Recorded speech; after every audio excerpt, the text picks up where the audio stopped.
Ternyata nggak lama kemudian, suara tangisan perempuan ini terdengar dari arah atas. Nah, secara otomatis Farid pun noleh ke arah atas. Ternyata dia ngelihat ada perempuan yang berdiri di atas tembok. Perempuan ini pakai baju lusuh dan melihat ke bawah ke arah Farid. Di situ Farid ini masih penasaran, dipastikan lagi, dilihat dengan jelas, ternyata benar, ini adalah mata. Dan gak lama kemudian Farid ngelihat ada siung.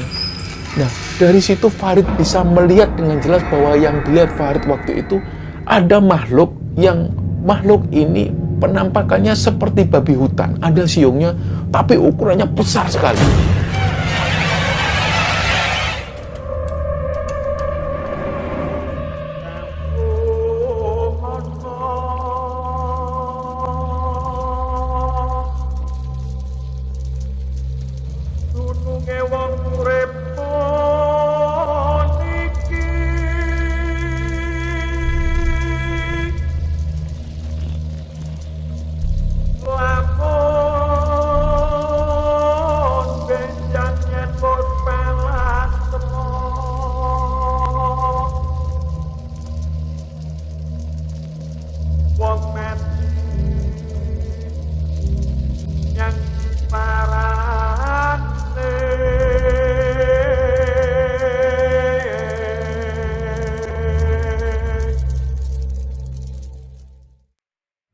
Bismillahirrahmanirrahim. Assalamualaikum warahmatullahi wabarakatuh.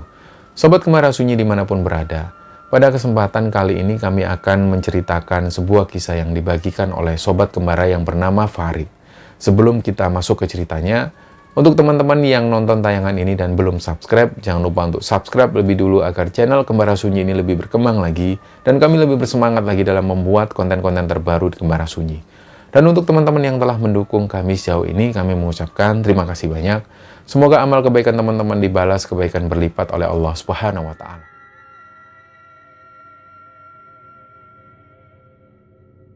Oke, sebelum kami memulai cerita, perlu diketahui untuk teman-teman yang biasa nonton di Kemara Sunyi, biasanya kami posting dalam seminggu itu 3 kali. Hari Selasa, Kamis, dan Minggu. Tapi belakangan, terutama di bulan Ramadan itu, kami sering berubah-ubah jadwalnya. Kadang-kadang di hari Rabu, Jumat, dan Minggu. Tapi bisa dipastikan teman-teman, insya Allah kami berusaha konsisten upload dalam seminggu itu 3 kali. Jadi ini untuk teman-teman yang belum mengaktifkan tombol notifikasi. Jangan lupa untuk dipencet tombol lonceng itu supaya kalian dapat notifikasi dari Kemara Sunyi. Karena kami sendiri berusaha untuk posting di hari Selasa, Kamis, dan Minggu.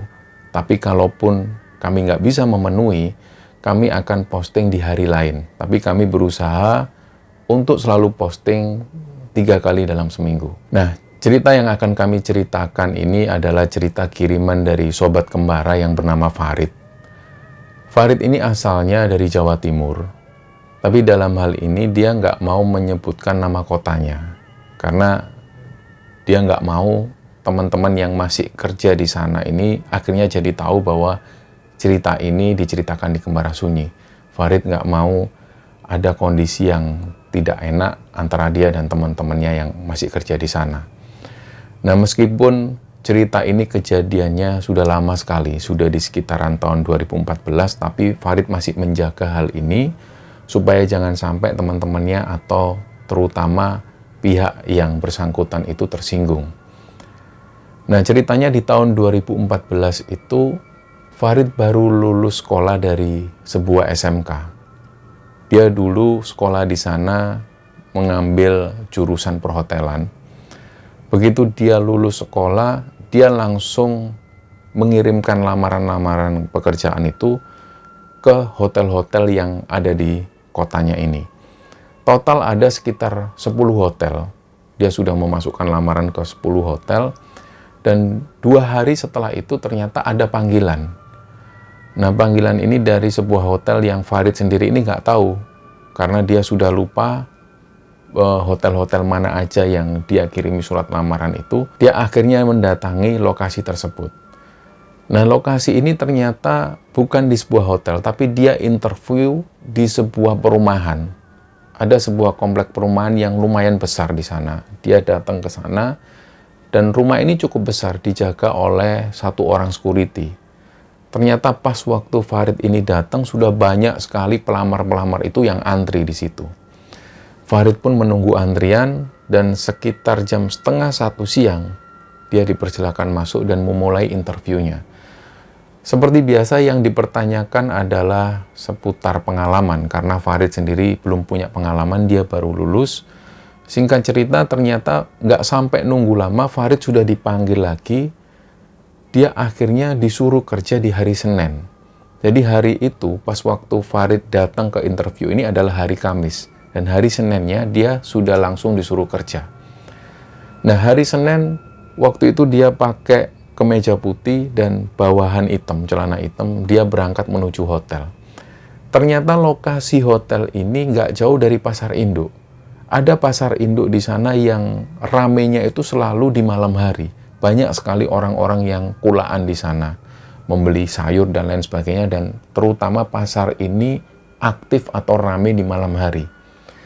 Nah, nggak jauh dari situ juga ada sebuah kafe.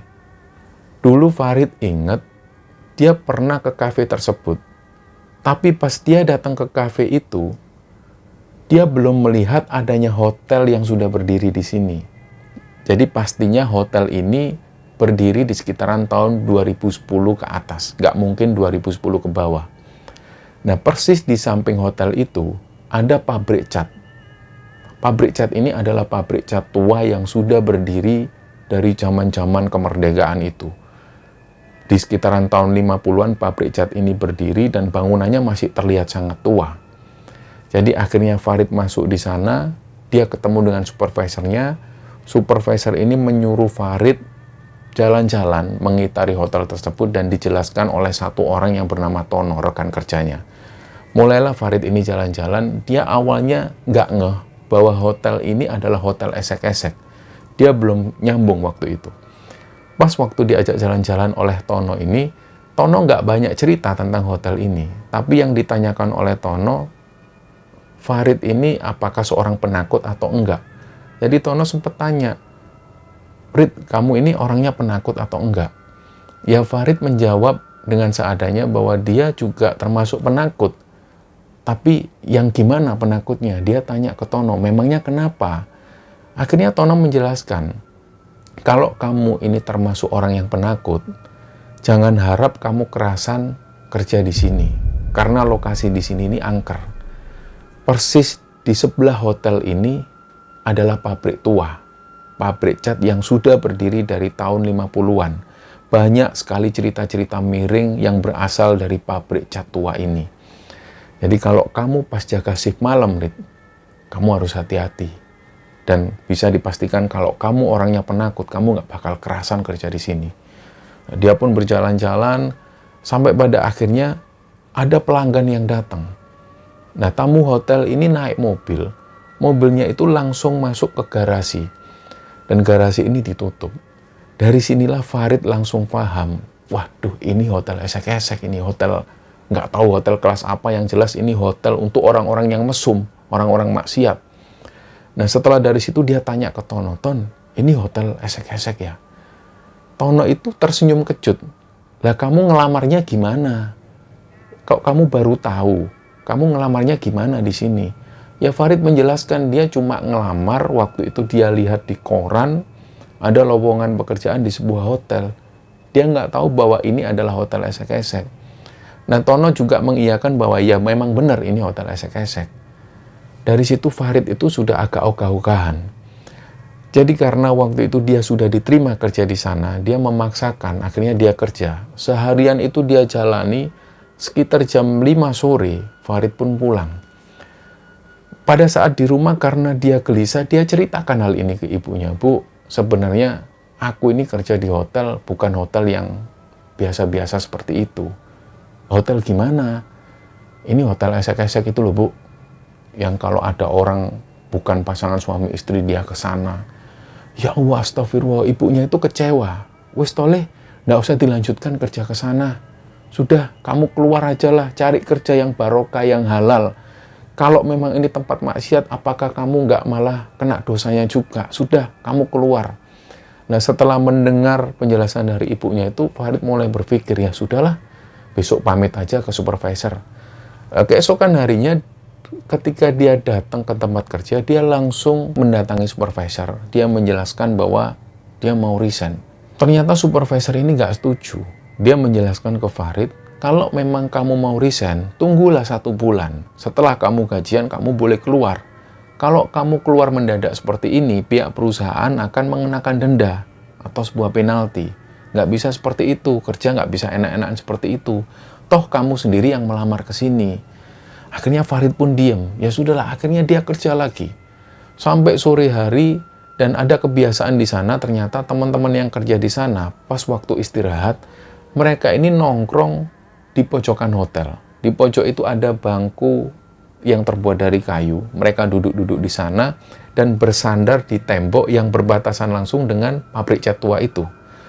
Jadi siang itu mereka ngobrol-ngobrol. Farid penasaran, kalian yang sudah ditakuti di sini biasanya ditakutin apa? Nah, yang pertama cerita ini Tono. Tono cerita, waktu itu pas dia ini jaga di shift malam, dia keliling hotel. Kebetulan waktu itu pelanggan sudah masuk ke ruangannya sendiri-sendiri. Pas Tono itu keliling, tiba-tiba dia dengar ada suara perempuan yang ketawa. Nah, suaranya ini berasal dari pabrik cat tua itu. Karena Tono sudah tahu bahwa pabrik cat ini angker, dia mengabaikanlah suara itu. Tapi memang benar, Tono sendiri juga merinding waktu itu. Jadi dia agak lari kecil dan mengitari hotel kembali ke depan. Beberapa hari kemudian, pas waktu Tono ini jaga shift malam, dia sempat melihat ada suara anak kecil yang lagi main. Ada sekitar 3 atau 4 suara anak kecil yang lagi main. Suaranya berisik dan suara ini berasal dari belakang hotel. Lagi-lagi karena Tono itu sudah takut, dia nggak mau mengarah ke arah belakang. Jadi dia diam, sempat mendengarkan suara anak-anak kecil ini bermain.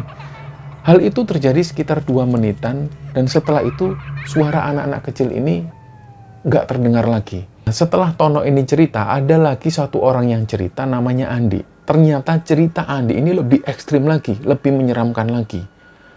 Andi ini sudah lama kerja di sana, jauh sebelum Tono kerja di sana. Waktu itu Andi ini lagi bersandar di tembok, persis posisinya seperti mereka duduk-duduk saat itu, mereka bersandar di tembok, dan belakang ini adalah pabrik cat itu. Tiba-tiba Andi ini dengar ada suara sirine. Suara sirine ini mengingatkan Andi pada zaman-zaman perang waktu itu. Dia pernah nonton film dan suaranya mengerikan seperti itu. Dan kejadian itu sekitar jam 1 malam.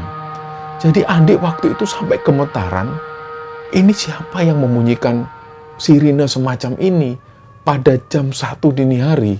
Apa nggak mengganggu orang-orang di sekitarnya? Dan suara sirine ini sampai membuat telinga Andi itu berdenging. Akhirnya karena Andi ini nggak kuat, dia berlari keluar.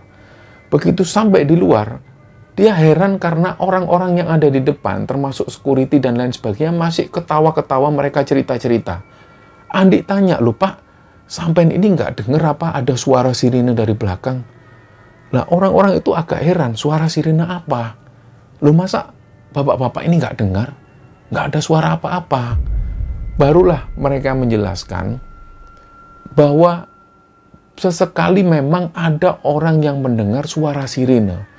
Dulu suara sirine ini masih dipakai di pabrik cat tua itu untuk pertanda bahwa jam kerja ini selesai. Nah, setelah kejadian itu, pada saat Andi ini mengalami kejadian-kejadian ganjil, dia pun mengabaikan. Dia seolah-olah menjadi terbiasa dengan kejadian semacam itu. Nah, mendengar cerita-cerita dari temannya ini, akhirnya Farid mulai berpikir, untunglah pada saat dia kerja di sana, dia belum dapat giliran shift malam. Nah, beberapa hari kemudian, Farid cerita ke ibunya bahwa waktu itu Farid ini sudah mau resign, tapi supervisornya nggak setuju.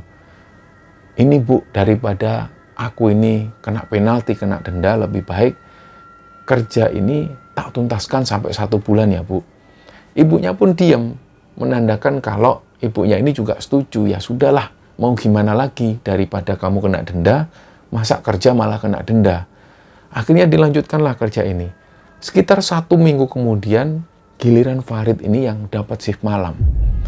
Dia berangkat dari rumah itu sekitar jam setengah 7 malam, begitu sampai di hotel ini jam 7 kurang 5 menit. Nah, suasana di hotel ini berbeda sekali dengan suasana di pagi hari. Waktu pertama kali dia sampai hotel, dia sempat melihat suasana pabrik cat tua ini. Bangunan-bangunannya tua dan kondisinya gelap. Farid itu juga ngelihat memang gedung ini terlihat angker sekali. Begitu dia masuk hotel, dia parkir motor, dia mulai kerja. Nah, sekitar jam 11 malam, ternyata pelanggan hotel ini ramai sekali dan kamar-kamar hotel ini sudah terisi penuh semua. Akhirnya pada jam-jam tersebut, sambil menunggu telepon, Farid menuju ke arah pojokan, yang tempat biasanya mereka nongkrong di sana di siang hari. Tapi karena waktu itu kondisinya malam hari, Farid memang sudah agak ragu-ragu dari awal. Tapi karena sudah nggak ada tempat lagi, dia pun menuju ke sana. Dia duduk sendirian, kopi ini sudah dibawa dari depan, diletakkan di samping, dia mulai minum kopi sambil ngerokok. Sambil memandang ke arah depan, Farid ini nggak berpikiran yang macam-macam. Karena dia tahu, kalau dia berpikiran macam-macam malah membuat dia takut. Ternyata nggak sampai lama, dia duduk-duduk di sana, dia mulai dengar ada suara perempuan yang nangis. Suaranya ini berasal dari pabrik cat tua itu. Nah, Farid mengabaikan, karena dia sudah tahu, ini pabrik cat memang angker, dia abaikanlah suara itu. Ternyata suara tangisan perempuan ini lama-lama mendekat. Jadi seolah-olah kayak ada perempuan yang nangis sambil jalan. Persis di samping itu, Farid ini dengar dengan jelas. Nah, Farid tetap mengabaikan. Ada keinginan dari Farid untuk pergi dari sana, tapi dia masih sayang karena rokoknya waktu itu masih banyak. Dia menghabiskanlah 1 batang rokok itu. Ternyata nggak lama kemudian, suara tangisan perempuan ini terdengar dari arah atas. Nah, secara otomatis, Farid pun menoleh ke arah atas. Ternyata dia ngelihat ada perempuan yang berdiri di atas tembok. Perempuan ini pakai baju lusuh dan melihat ke bawah ke arah Farid. Disitulah Farid sudah nggak bisa bergerak lagi. Dia sampai waktu itu lari sambil merangkak menuju ke depan. Dia manggil salah satu temannya, Ton. Barulah Tono ini keluar. Tono itu sambil ketawa-ketawa. Loh kan, kamu ditakutin kan? Lah, Farid itu agak sebel juga sama temennya ini. Sudah tahu ditakutin, dia malah ketawa-ketawa. Barulah Tono ini menenangkan, terus Tono tanya, kamu ditakutin apa, Rid? Farid cerita, ada suara perempuan nangis, Ton. Nah, Tono ini menanggapi biasa. Kan aku sudah bilang dari awal, sudahlah, kamu harus mulai membiasakan diri di sini. Suara-suara seperti itu biasa. Kadang-kadang nanti ada suara perempuan minta tolong. Itu kamu abaikan aja. Kalau bisa kamu buat bercandaan aja, Rid. Kalau ada yang minta tolong, kamu coba jawab. Biar kamu nggak seberapa takut menanggapi hal itu. Nah, Farid sudah nggak bisa mikir. Akhirnya sampai pagi hari, dia pun pulang dari pekerjaannya itu. Keesokan harinya dia masih jaga shift malam. Jadi ternyata kerja di hotel ini, seminggu jaga shift pagi, seminggu jaga shift malam. Jadi waktu itu, Farid ini baru jaga shift malam, baru 1 hari. Kurang 6 hari lagi dia harus jaga shift malam. Hari kedua dia jaga shift malam, dia sudah mempersiapkan diri. Kalau nanti dia istirahat di sana, di tempat pojokan itu, dan dia mendengar suara-suara aneh lagi, dia mencoba untuk mengabaikan. Nah, ternyata sekitar jam setengah 12 malam, kamar ini sudah terisi penuh. Giliran Farid istirahat. Waktu itu karena Farid ini agak takut, dia ngajak Tono. Ton, ayo Ton nongkrong di belakang, Ton. Enggak, aku di sini aja. Di belakang aja, Ton. Enak, Ton. Mereka ini suka nongkrong di belakang karena angin itu berhembus dari arah manapun. Karena waktu itu Tono nggak mau, Farid tetap bersikeras, ayolah Ton, temenin aku, Ton. Tono tetap nggak mau. Akhirnya Farid memberanikan diri, dia bawa kopi menuju ke kursi yang ada di pojokan itu. Begitu dia duduk, dia nikmatin kopi sambil langsung menikmati rokoknya itu. Nah, sesekali Andi ini melihat ke arah pabrik cat itu. Terlihat sekali pohon-pohon itu besar dan beberapa dahan-dahan atau rantingnya itu sudah menjulang ke arah hotel. Jadi terlihat menyeramkan malam itu. Nah, sekitar setengah jam Farid duduk-duduk di sana, nggak ada kejadian aneh apapun. Tiba-tiba dia itu mendengar dari arah ranting-ranting pohon ini ada suara. Farid pun langsung noleh ke atas. Dia memastikan lagi, weh, siapa itu? Ternyata nggak ada suara lagi. Barulah Farid melanjutkan duduk-duduk lagi. Nggak lama kemudian dia dengar lagi ada suara. Surak. Dilihat oleh Farid, yang ditakutkan Farid waktu itu, jangan-jangan ini ada binatang, semacam binatang garangan atau musang. Dia lihat ke atas.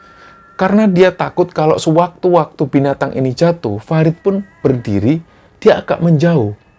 Nah, begitu dia ngelihat dari kejauhan, Farid itu ngelihat ada mata. Mata ini ukurannya besar dan warnanya itu merah menyala. Di situ Farid ini masih penasaran, dipastikan lagi, dilihat dengan jelas, ternyata benar. Ini adalah mata. Dan gak lama kemudian Farid ngelihat ada siung. Nah, dari situ Farid bisa melihat dengan jelas bahwa yang dilihat Farid waktu itu ada makhluk ini penampakannya seperti babi hutan. Ada siungnya, tapi ukurannya besar sekali. Disitulah Farid langsung lari, manggil-manggil Tono. Dan waktu itu Tono ini posisinya tidur. Jadi karena sudah menghadapi situasi yang semacam itu, Farid pun berdiam diri di depan sampai pagi hari. Nah, di hari ketiga dia jaga shift malam, waktu itu Farid nggak mau lagi duduk-duduk di belakang. Jadi dia lebih memilih ada di depan sampai pagi hari. Nah, di hari kelima, tiba-tiba ada pelanggan yang datang. Pelanggan ini naik mobil. Seperti biasa, Farid menyiapkan kamar dan pelanggan ini masuk bersama pasangan mesumnya itu. Nah, setelah itu sekitar 1 jam, pelanggan ini menelpon Farid. Farid pun datang, dia membuka kotak kecil di sana. Si Farid tanya, ada apa Pak? Ada perlu apa? Si bapak-bapak ini pesan 2 air mineral untuk dibawa ke kamarnya. Farid pun mengiyakan, sebentar Pak, saya ambilkan. Diambilkanlah 2 air minum dan diserahkan ke bapak-bapak ini. Nah, waktu itu Farid ini melihat perempuan yang dibawa oleh bapak-bapak ini posisinya tidur. Tapi memang ada yang aneh. Perempuan ini tidur, kelihatan sekilas oleh Farid karena dia bisa ngelihat dari kotak kecil itu. Perempuan yang dibawa oleh bapak-bapak ini posisinya tidur, tapi wajahnya itu kayak agak pucat. Nah, karena nggak mau bapak-bapak ini curiga, Farid pun kembali ke depan. Dia ceritakan hal ini ke Tono. Ton, itu kamar nomor 11. Kok ceweknya agak aneh ya? Agak aneh gimana maksudnya? Dia itu wajahnya kayak pucat gitu. Apa sakit ya? Kok kamu bisa ngelihat gimana? Ya tadi aku ngelihat sekilas banget pas waktu aku nyerahkan air mineral ini. Ya sudahlah, ngapain ikut urusan orang? Sudahlah, aku mau tidur. Tidurlah mereka dan pagi harinya semua tamu-tamu hotel ini sudah keluar dari hotel. Ternyata pas waktu Farid ini membersihkan kamar bersama Tono, betapa kagetnya Farid dan Tono, perempuan yang di kamar nomor 11 ini ternyata sudah meninggal dan sudah menjadi jenazah, wajahnya pucat. Dan waktu itulah Farid dan Tono ini nggak bereaksi sama sekali, dan supervisor waktu itu datang, mereka bilang ke Farid dan Tono, sudah, jangan pegang. Ini nanti jadi TKP, sudah kalian keluar dulu, aku telepon polisi. Mulailah mereka ini telepon polisi dan nggak lama setelah itu polisi datang langsung mengamankan area kamar nomor 11. Dan hotel ini pun akhirnya ditutup dengan garis polisi. Setelah ini berita pun menjadi ramai. Semua karyawan dipulangkan dan ternyata waktu itu ibunya Farid juga mendengar berita tentang ini. Nah, jadi waktu itu karyawan diliburkan kurang lebih sekitar 5 harian. Setelah 5 hari mereka libur, barulah supervisor menghubungi mereka lagi, mereka disuruh masuk. Barulah mereka itu tahu bahwa ternyata mereka ini adalah pasangan selingkuh. Dan perempuan yang meninggal itu sengaja dibunuh oleh selingkuhannya. Dan pada saat semua karyawan ini pulang, suami sah dari perempuan ini datang. Dan suaminya itu sempat sedih melihat kejadian itu, karena posisi perempuan ini kondisinya hamil 4 bulan. Dan suaminya itu tahu. Awalnya suaminya ini mengira bahwa ini memang anak kandungnya. Tapi setelah suami ini tahu bahwa istrinya ini selingkuh dengan laki-laki lain, Suaminya jadi bertanya-tanya, jangan-jangan ini bukan anak kandungku. Tapi meskipun begitu, supervisornya Farid ini sempat cerita karena dia sempat menemui suami dari korban. Suaminya ini sempat cerita juga ke supervisornya Farid bahwa dia juga menyesal. Bagaimanapun juga dia menyesalkan kejadian ini dan dia tetap menyalahkan dirinya sendiri. Kira-kira apa yang membuat istrinya ini sampai selingkuh? Nah, setelah kejadian itu, hotel ini mulai aktif lagi. Tapi seperti halnya hotel atau tempat-tempat yang sudah pernah dijadikan lokasi bunuh diri, hotel ini semakin sepi. Kalaupun ada pelanggan, ini hanya bisa dihitung dengan jari. Nah, kondisi demikian yang membuat suasana hotel ini semakin terasa angker. Waktu itu Farid ini jaga shift malam. Setiap kali melewati kamar nomor 11, Farid itu nggak menoleh sedikit pun. Karena ada perasaan takut pada saat melewati kamar nomor 11 ini. Waktu itu Farid mau menuju ke belakang. Dia istirahat. Sekitar jam setengah 12 malam. Farid ngerokok santai. Tiba-tiba sekelebatan, dia ngelihat ada sosok perempuan yang terlihat masuk ke kamar nomor 11. Ini tentu sangat nggak masuk akal, karena Farid yakin kamar nomor 11 ini waktu itu masih belum difungsikan dan masih dalam keadaan terkunci. Karena melihat situasi yang seperti itu, pemandangan yang menyeramkan seperti itu, Farid akhirnya beranjak dari tempat duduknya, dia langsung ke depan, dia ceritakan ke Tono dan juga ke supervisornya. Nah, supervisornya itu nggak percaya. Masa, Rid, ada perempuan yang masuk ke kamar nomor 11? Iya, Pak, saya lihat betul, Pak. Perempuannya pakai baju apa? Ya pakai baju putih lusuh, Pak. Loh, Rid, kamu tahu nggak? Mayat yang meninggal di sana, perempuan itu, kamu masih ingat nggak wajahnya? Ya masih ingat, Pak. Rambutnya sebahu. Nah terus, perempuan yang baru kamu lihat sekelebatan masuk ke kamar nomor 11 itu gimana? Farid langsung ingat. Loh iya, Pak. Rambutnya juga sebahu, Pak. Aduh, Rid, kamu tuh bikin merinding aja, Rid. Jadi malam itu mereka ini nggak keluar ruangan sampai pagi hari. Nah, keesokan harinya, Farid masih jaga shift malam, dia nggak berani lagi melewati kamar nomor 11. Kalau Farid ini mau menuju ke bangku yang ada di pojokan itu, dia muter hotel. Jadi dia nggak mau melewati depan kamar nomor 11. Begitu Farid duduk-duduk di sana, malam itu sekitar jam 1 dini hari. Nah, waktu itu Farid ini sempat melihat ada perempuan yang keluar dari kamar. Farid sendiri nggak bisa memastikan apakah perempuan ini keluar dari kamar nomor 11 atau kamar yang lain. Jadi Farid cuma berpikir positif, ini ada perempuan yang kayak ngeliat dari arah kamar. Farid pun menghampiri, mungkin ini tamu ada perlu. Dia pun mendatangi di kamar nomor 12. Permisi, room service. Ternyata nggak ada yang keluar. Sampai sekitar 2 menit kemudian, barulah ada yang keluar, ibu-ibu. Ditanyalah, ada perlu apa ya, Bu? Nah, si ibu-ibu ini agak sewot. Ada perlu apa? Saya memang butuh apa? Loh, bukannya ibu tadi keluar mau manggil saya? Enggak, siapa yang mau manggil kamu? Pintu pun ditutup dengan kondisi ibu-ibu ini marah. Pas tahu bahwa ibu-ibu ini bukan yang manggil Farid, Farid pun agak heran. Dia pun berbalik dari kamar, dia berjalan menuju ke kursi pojok itu. Sebelum sampai di sana, kira-kira sekitar 5 langkah, Farid ini ada yang manggil. Suaranya suara perempuan. Mas, Mas. Farid noleh. Ternyata nggak ada siapa-siapa. Nah, karena Farid ini masih penasaran, dia menuju ke kamar hotel itu. Jadi setiap kamar hotel itu dibatasi dengan dinding-dinding. Nah, Farid mengira perempuan ini ada di balik dinding. Dia pun menghampiri kamar nomor 12, ternyata nggak ada siapapun. Barulah Farid ini mulai merinding, jangan-jangan suaranya ini dari kamar 11. Pas Farid masih mikir seperti itu, ternyata benar.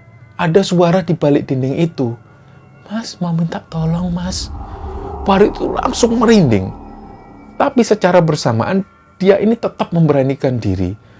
Dia langsung ngeliatlah di balik tembok itu, ternyata ada sosok perempuan. Perempuan ini duduk di kursi, menghadap ke arah tembok. Dan Farid itu langsung tanya, "Loh, Mbak, ngapain di sini, Mbak?" Si perempuan ini cuma diem. Akhirnya karena melihat situasi seperti itu, Farid ini langsung lari lagi ke depan. Dia cerita lagi ke teman-temannya. Teman-temannya itu nggak percaya. Ayo, kalau memang benar kamar 11 itu ada ceweknya, ayo ke sana sama aku. Rame-rame lah, ada Tono dan juga supervisor ini. Begitu sampai di kamar nomor 11, ternyata nggak ada siapa-siapa. Nah, cerita ini kemudian mulai menyebar. Pada waktu itu, Tono ini yang diganggu oleh sosok yang ada di kamar nomor 11. Tono ini ceritanya baru membersihkan kamar yang ada di nomor 14. Dan setelah membersihkan, dia otomatis lewat persis di depan kamar nomor 11. Ternyata pas waktu Tono ini jalan, dia ada yang nyolek. Tono pun noleh, ternyata ada perempuan. Perempuan ini berdiri persis di belakang Tono, dan Tono ini gak bisa melihat wajahnya. Karena wajahnya itu seperti tertutup oleh rambut. Gak tahu tertutup oleh rambut atau memang kondisinya ini gelap. Yang jelas waktu itu Tono gak bisa ngelihat raut wajah perempuan ini. Jadi Tono itu langsung lari. Rit, tolong Rit, Rit, tolong Rit. Farid pun keluar dan dia tanya, ada apa Ton? Rit, aku diganggu Rit. Kamar nomor 11, kamar nomor 11. Jadi mulai saat itulah kamar 11 ini terkesan angker. Dan banyak sekali gangguan-gangguan yang berasal dari sana. Nah, puncak-puncaknya, seminggu sebelum Farid ini resign dari pekerjaannya itu, waktu itu Farid ini jaga shift pagi dan pulang sekitar jam 6:30 malam. Farid itu mengendarai motor Vespa, suaranya itu kencang, dang, dang, dang, dang, dang, dang. Dia berhenti di sebuah lampu merah, dan di samping Farid persis itu banyak pengendara-pengendara yang lain. Nah, kebetulan di samping kanan itu adalah bapak-bapak yang jualan ayam potong. Nah, bapak-bapak ini begitu Farid berhenti, beliau langsung noleh ke arah Farid dan langsung istighfar. Astagfirullahaladzim. Dia langsung motornya ini dilajukan dengan kencang. Seolah-olah bapak-bapak ini ngelihat sesuatu. Begitu mendengar suara bapak penjual ayam ini teriak seperti itu, pengendara yang lain juga ikut noleh ke arah Farid. Dan ternyata mereka semua juga memandang dengan arah kaget. Ya Allah, astagfirullahaladzim. Mereka langsung melajukan motornya. Farid sendiri ini nggak tahu. Begitu sampai di rumah, dia tidur. Farid langsung tidur, dan antara sadar dan nggak sadar, Farid itu kayak seolah-olah kebangun. Dia merasakan dia itu benar-benar bangun. Dia ngelihat ada perempuan yang duduk di kamarnya. Dia tanya, loh mbak, sampean ini siapa? Nah, si perempuan ini wajahnya cantik, bersih, rambutnya sebahu. Farid ini nggak sadar bahwa perempuan ini adalah perempuan yang meninggal di kamar nomor 11. Dia masih nggak sadar hal itu. Dia tanya, mbaknya ini siapa? Ngapain datang ke rumah saya? Nah, si perempuan ini bilang, mas, kamu tahu Jalan Melati nomor 6 nggak? Tahu mbak, kenapa mbak? Coba kamu ke sana, cari rumah saya. Namaku Dewi. Kamu ke sana, kamu nanti temuin suami saya. Terus tanya, di mana buku ngaji anak saya? Nah, nanti di buku ngaji itu ada surat mas, tolong kasihkan ke suamiku ya. Nah, Farid ini cuma mengiyakan, oh iya mbak. Dia merasa dia harus membantu si perempuan ini. Barulah setelah ngobrol dengan perempuan ini, Farid baru benar-benar sadar, loh itu tadi perempuan siapa? Jadi benar-benar kayak dia didatengin perempuan. Nah, mendengar hal itu, dia ingat betul dia harus datang ke rumah perempuan ini yang namanya Dewi ini di Jalan Melati nomor 6. Begitu dia sampai, dia temuilah suami dari Dewi ini. Dia jelaskan, mas, saya ketemu istrinya jenengan, namanya Dewi. Oh iya mas. Loh, masnya ini yang kerja di hotel itu toh? Suaminya langsung ngomong seperti itu. Loh iya. Kok masnya tahu kalau saya kerja di hotel? Loh, kan memang istri saya meninggal di sana mas. Barulah di situ Farid sadar. Oh ternyata perempuan yang mendatangi Farid itu adalah perempuan yang meninggal di kamar nomor 11, tempat di mana Farid bekerja. Barulah di sini Farid cerita, oh alah iya mas, ternyata ceritanya. Jadi gini mas, Mbak Dewi itu datang mas. Saya nggak tahu apakah mimpi atau enggak, yang jelas kayak bener-bener nyata. Mbak Dewi itu datang nyuruh saya ke sini, menemuin sampean, terus saya disuruh cari buku ngaji anaknya Mbak Dewi. Di situ ada surat mas. Itu suratnya buat mas. Oh iya ta mas, bener gitu mas. Iya, terus dia manggil anaknya. Anak perempuannya dipanggil. Nah, buku ngajimu mana? Diserahkanlah buku ngaji ini, ternyata nggak ada surat itu. Coba cari yang lain, buku ngaji yang lain mana? Dicarilah buku ngaji yang lain, ternyata benar ada surat. Ada secarik kertas tulisan dari Dewi ini, dan surat ini ditulis 1 hari sebelum Dewi ini meninggal. Jadi sebenarnya di situ Dewi ini minta maaf ke suaminya itu. Dia mengaku selingkuh di sana. Dan dia mengaku Dewi ini hamil dari selingkuhannya itu. Dia meminta maaf betul ke suaminya. Dan pada hari itu sebenarnya Dewi ini sudah tahu bahwa dia akan dibunuh oleh selingkuhannya itu. Jadi disitulah suami dari Dewi ini membaca surat dari Dewi itu dengan mata berkaca-kaca. Setelah membaca surat dari Dewi ini, Farid itu pamit. Farid sendiri nggak tahu apa maksud Dewi mendatangi Farid. Yang jelas pesan ini sudah disampaikan ke suami dari Dewi. Farid pamit. Nah, pas waktu Farid itu pamit, kayak suami Mbak Dewi ini kayak orang linglung. Jadi Farid itu pamit diabaikan oleh suami Dewi. Kayak benar-benar suami Mbak Dewi ini masih shock. Nah, Farid memahami situasi itu. Akhirnya Farid pun meninggalkan rumah dari Dewi. Dia pun pulang. Nah, malam itu pas waktu Farid ini jaga shift malam, Farid ini sempat mencium aroma parfum perempuan. Aroma parfum perempuan ini menyengat banget. Sampai-sampai Farid itu nggak tahan dengan aroma tersebut. Farid itu coba noleh kanan kiri, apa ada tamu yang masih duduk-duduk di sini? Perasaan sudah masuk kamar semua. Tapi kenapa kok aroma parfumnya ini masih tertinggal? Ternyata nggak lama setelah itu Farid dengar ada suara perempuan. Mas, tolong mas. Loh, kok suara ini lagi? Farid itu sudah tahu ini suara berasal dari kamar 11.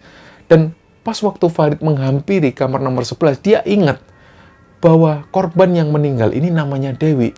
Jadi sebelum mendatangi kamar nomor 11 itu, sebelum ada di depan kamar nomor 11, Farid sudah manggil nama Dewi. Mbak Dewi, saya minta maaf ya mbak, jangan ganggu saya lagi ya mbak. Nah, setelah Farid ngomong seperti itu, nggak tercium lagi aroma parfum perempuan dan nggak ada lagi suara perempuan ini. Keesokan harinya, giliran Farid ini yang resign dari pekerjaan itu, dia pamit ke supervisor dan juga ke Tono. Hari itu Farid resign dari pekerjaannya. Dan setelah resign dari hotel tersebut, Farid nggak pernah lagi mengalami kejadian-kejadian aneh, termasuk Farid ini nggak pernah lagi didatengin oleh sosok Dewi. Nah, cerita inilah yang dibagikan oleh Farid kepada Kembar Sunyi, dan semoga kisah ini bisa kita ambil hikmah dan bisa kita ambil pelajaran di dalamnya. Mohon maaf kalau ada salah-salah kata. Wassalamualaikum warahmatullahi wabarakatuh.